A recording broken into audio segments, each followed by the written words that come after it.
ओम शांति। 27 जनवरी 2025। सुनते हैं आज के ईश्वरीय महावाक्य।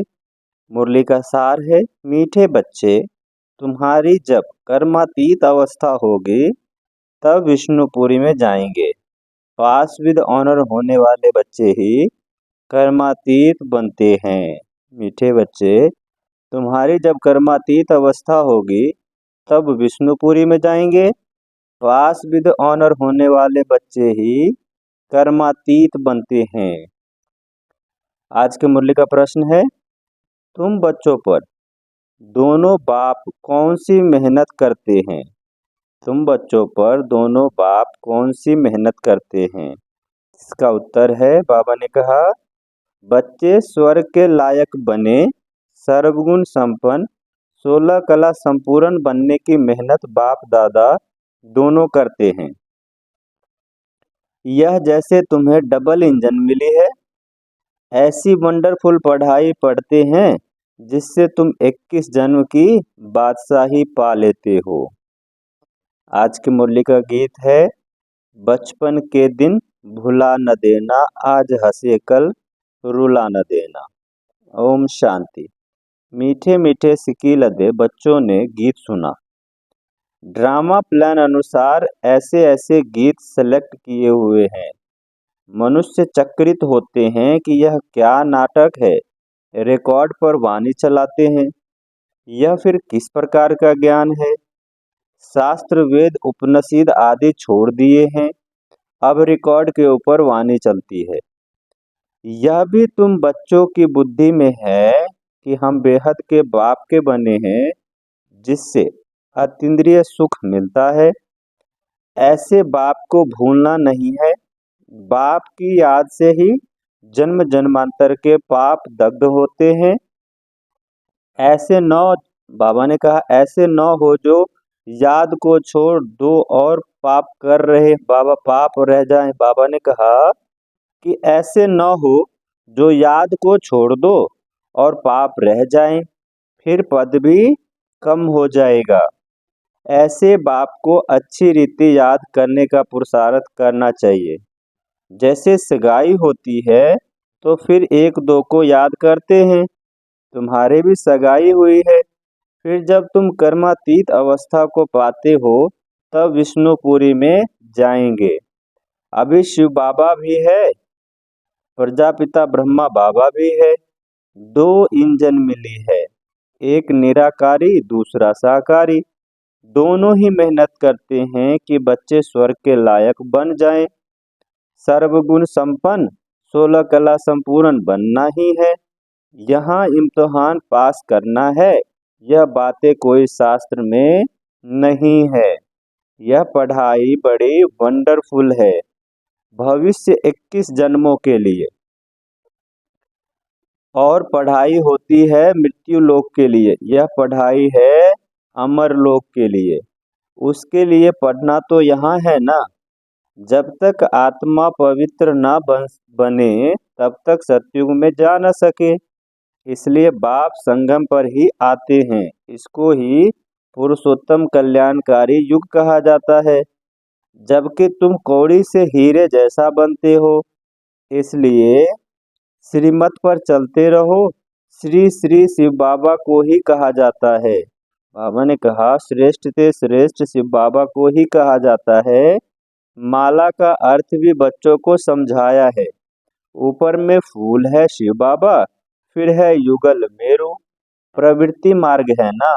फिर है दाने जो विजय पाने वाले हैं, उनकी ही रुद्र माला फिर विष्णु की माला बनती है। इस माला का अर्थ कोई भी नहीं जानते। बाप बैठ समझाते हैं, तुम बच्चों को कौड़ी से हीरे जैसा बनना है। 63 जन्म तुम बाप को याद करते आए हो। तुम अब आशिक हो एक मासूक के। सब भक्त है एक भगवान के। पतियों का पति बाप। बाबा ने कहा, पतियों का पतियों का पति, बापों का बाप वह एक ही है। तुम बच्चों को जो राजाओं का राजा बनाते हैं, खुद नहीं बनते हैं। बाप बार बार समझाते हैं बाप की याद से ही तुम्हारे जन्म जन्मांतर के पाप भस्म होंगे। साधु संत तो कह देते हैं आत्मा निर्लेप है। बाप समझाते हैं संस्कार अच्छे व बुरे आत्मा ही ले जाती है। वह कह देते बस जिधर देखता हूँ सब भगवान ही भगवान है, भगवान की ही यह सब लीला है। बिल्कुल ही वाम मार्ग में गंदे बन जाते हैं। ऐसे ऐसे की मत पर भी लाखों मनुष्य चल रहे हैं। यह भी ड्रामा में नूंद है। हमेशा बुद्धि में 3 धाम याद रखो। शांति धाम जहाँ आत्माएं रहती है, सुख धाम जहाँ के लिए तुम पुरुषार्थ कर रहे हो, दुख धाम शुरू होता है आधा कल्प के बाद। भगवान को कहा जाता है हेवनली गॉड फादर, हेवन स्थापन करने वाला बाप। वह कोई हेल स्थापन नहीं करते। बाप कहते हैं मैं सुख धाम की स्थापना करता हूँ, बाकी यह हार और जीत का खेल है। तुम बच्चे श्रीमत पर चलकर अभी माया रूपी रावण पर जीत पाते हो, फिर अल्पकाल बाबा ने कहा अभी श्रीमत पर चलकर माया रूपी रावण पर जीत पाते हो, फिर आधा कल्प बाद रावण राज्य शुरू होता है। तुम बच्चे अभी युद्ध के मैदान पर हो, यह बुद्धि में धारणा करना है, फिर दूसरों को समझाना है। बाबा ने कहा कि तुम बच्चे अभी युद्ध के मैदान पर हो, यह बुद्धि में धारण करना है और फिर दूसरों को समझाना भी है। अंधों की लाठी बनकर घर का रास्ता बताना है, क्योंकि सब उस घर को भूल गए हैं। कहते भी हैं कि यह एक नाटक है, परंतु इसकी आयु लाखों हजार वर्ष कह देते हैं। बाप समझाते हैं रावण ने तुमको कितना अंधा ज्ञान नैनहीन बना दिया है। अभी बाप सब बातें समझा रहे हैं। बाप को ही नॉलेजफुल कहा जाता है। इसका अर्थ यह नहीं कि हर एक के अंदर को जानने वाला है। वह तो रिद्धि सिद्धि वाले सीखते हैं जो तुम्हारे अंदर की बातें सुना देते हैं। नॉलेजफुल का अर्थ यह नहीं है। यह तो बाप की महिमा है। वह ज्ञान का सागर, आनंद का सागर है। मनुष्य तो कह देते हैं वो अंतर्यामी है। अभी तुम बच्चे समझते हो कि वह तो टीचर है, हमको पढ़ाते हैं। वह रूहानी बाप भी है, रूहानी सतगुरु भी है। वह जिस्मानी टीचर गुरु होते हैं, सो भी अलग अलग। बाबा ने कहा संसार में जो जिस्मानी टीचर होते हैं और गुरु होते हैं वह दोनों अलग अलग होते हैं। तीनों एक हो न सके। करके कोई कोई बाप टीचर भी होता है। बाबा ने कहा करके किसी के पिताजी बाप तो होते ही हैं। हो सकता है किसी स्कूल का टीचर हो तो बाप टीचर हो सकता है, लेकिन गुरु तो हो न सके। वह तो फिर भी मनुष्य है। जहाँ तो वह सुप्रीम रूह परम पिता परमात्मा पढ़ाते हैं। आत्मा को परमात्मा नहीं कहा जाता है, यह भी कोई समझते नहीं। कहते हैं परमात्मा ने अर्जुन को साक्षात्कार कराया तो उसने कहा बस करो, बस करो, अब इतना तेज सहन नहीं हो सकते। यह जो बात सुना है तो समझते हैं परमात्मा इतना तेजोमयी है। आगे बाबा के पास आते थे तो साक्षात्कार में चले जाते थे। कहते थे बस करो, बहुत तेज है, हम सहन नहीं कर सकते। जो सुना हुआ है वही बुद्धि में भावना रहती है। बाप कहते हैं जो जिस भावना से याद करते हैं मैं उनकी भावना पूरी करता हूँ। कोई गणेश का पुजारी होगा तो उसको गणेश का साक्षात्कार कराएंगे। साक्षात्कार होने से समझते हैं बस मुक्ति धाम में पहुंच गया, परंतु नहीं, मुक्ति धाम में कोई जा नहीं सकता। नारद का भी मिसाल है, वह शिरोमणि भक्त गाया हुआ है।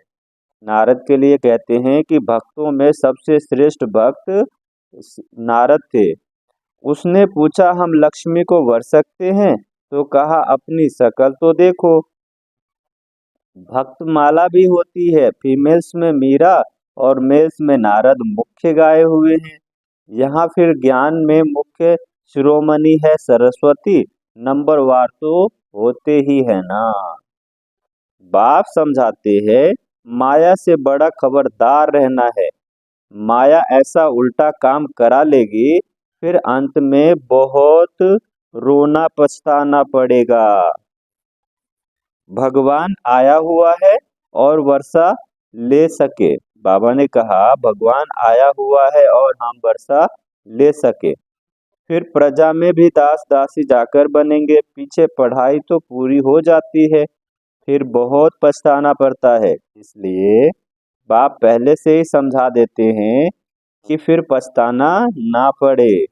जितना बाप को याद करते रहेंगे तो योग अग्नि से पाप भस्म होंगे। आत्मा सतो प्रधान थी, फिर उसमें खाद पड़ते पड़ते तमो प्रधान बनी है। गोल्डन सिल्वर कॉपर आयरन नाम भी है ना। अभी आयरन एज से फिर तुम गोल्डन एज में जाना है। बाबा ने कहा अभी तुमको आयरन एज से गोल्डन एज में जाना है। पवित्र बनने बगैर आत्माएं जा न सके। सतयुग में प्योरिटी थी तो पीस प्रोस्पेरिटी भी थी। जहाँ जहाँ प्योरिटी नहीं तो पीस प्रोस्पेरिटी भी नहीं। रात दिन का फर्क है। तो बाप समझाते हैं यह बचपन के दिन भुला न देना। बाप ने अडॉप्ट किया है ना, ब्रह्मा द्वारा अडॉप्ट करते हैं। यह एडॉप्शन है। स्त्री को अडॉप्ट किया जाता है, बाकी बच्चों को फिर क्रिएट किया जाता है। स्त्री को रचना नहीं कहेंगे। यह बाप भी एडॉप्ट करते हैं। तुम हमारे वही बच्चे हो जिनको कल पहले एडॉप्ट किया था। एडॉप्टेड बच्चों को ही बाप से वर्षा मिलता है। ऊंच से ऊंच बाप से ऊंच वर्षा मिलता है। वह है ही भगवान। फिर सेकंड नंबर में है लक्ष्मी नारायण, सतयुग के मालिक। अभी तुम सतयुग के मालिक बन रहे हो, अभी संपूर्ण नहीं बने हो, बन रहे हो। बाबा ने कहा पावन बनकर पावन बनाना, यही रूहानी सच्ची सेवा है। अच्छा, मीठे मीठे सिकी लदे बच्चों प्रति माता पिता बाप दादा का याद प्यार और गुड मॉर्निंग। रूहानी बाप की रूहानी बच्चों को नमस्ते। हम रूहानी बच्चों की रूहानी माता पिता बाप दादा को याद प्यार गुड मॉर्निंग और नमस्ते। सुनते हैं धारणा के लिए मुख्य सार। पहला है अंतिम खूने नाहक सीन देखने के लिए बहुत बहुत निर्भय शिव शक्ति बनना है। सर्वशक्तिमान बाप की याद से शक्ति लेनी है। धारणा के लिए दूसरा पॉइंट है पावन बनकर पावन बनाने की रूहानी सच्ची सेवा करनी है। डबल अहिंसक बनना है। अंधों की लाठी बन सबको घर का रास्ता बताना है। मैं और मेरेपन को समाप्त कर समानता व संपूर्णता का अनुभव करने वाले सच्चे त्यागी भव। मैं और मेरेपन को समाप्त कर समानता व संपूर्णता का अनुभव करने वाले सच्चे त्यागी भव। हर सेकंड हर संकल्प में बाबा बाबा याद रहे। मैंपन समाप्त हो जाए। जब मैं नहीं तो मेरा भी नहीं। मेरा स्वभाव मेरा संस्कार मेरी नेचर मेरा काम या ड्यूटी मेरा नाम मेरी शान, यह सब मैं और मेरापन समाप्त हो जाता है। यही समानता और संपूर्णता है। यह मैं और मेरेपन का त्याग ही बड़े से बड़ा सूक्ष्म त्याग है।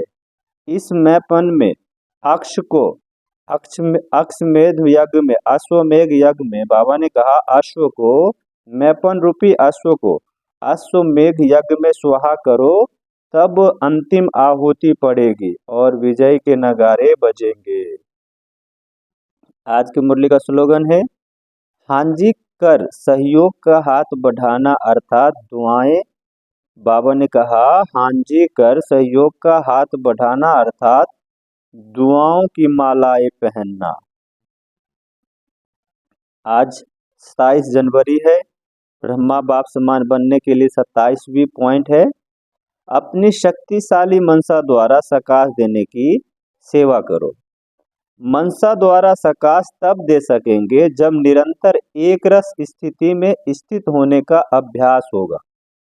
इसके लिए पहले व्यर्थ संकल्पों को शुद्ध संकल्प में परिवर्तन करो, फिर माया द्वारा आने वाले अनेक प्रकार के विघ्नों को ईश्वरीय लगन के आधार से समाप्त करो।